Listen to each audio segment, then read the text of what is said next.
After more than 2 weeks of this, the moment millions of Americans have been waiting for has finally come.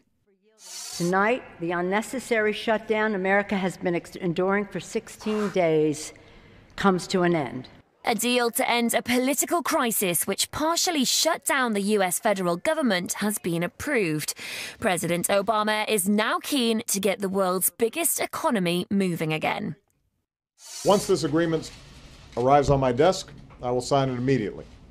We'll begin reopening our government immediately. And we can begin to lift this cloud of uncertainty and unease from our businesses and from the American people. Hundreds of thousands of government workers woke up on the 30th of September to the news that they were on unpaid leave. Drug trials were cancelled. National parks and monuments were closed. Even the military and NASA suffered. But how did it ever even come to this? Well, it all follows a major falling out between Obama's party, the Democrats, and the Republicans. Oh, oh, Obamacare's got to go, hey, hey! Many Republicans are against Obamacare, which aims to give millions of Americans access to affordable health care. They hate the bill so much that even though it had already been passed, they kept blocking it while the parties tried to agree on a new budget. This caused delays because Obama needs both the Senate and the House of Representatives to agree on any law. Neither party backed down before the budget deadline, causing the country to shut down.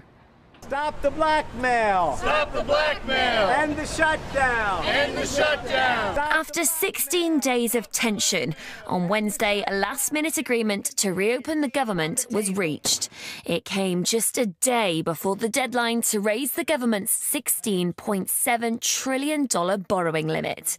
Many were confident a deal would be reached because if it wasn't, the government would have begun defaulting on its planned payments, which could have pushed the US into another recession. But even though America was teetering on financial disaster, some Republicans were still refusing to back down right up to the final moments before the vote. Mr. President, this fight was always about the American people who are hurting because of Obamacare. And unfortunately, today, the United States Senate is saying, you don't have a voice in Washington. You don't have a voice in Washington. This is a terrible deal. Terrible deal or not, it was agreed just hours before the nation risked default.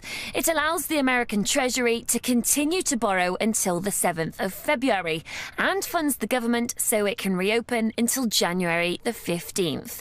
Federal workers should return to work on Thursday.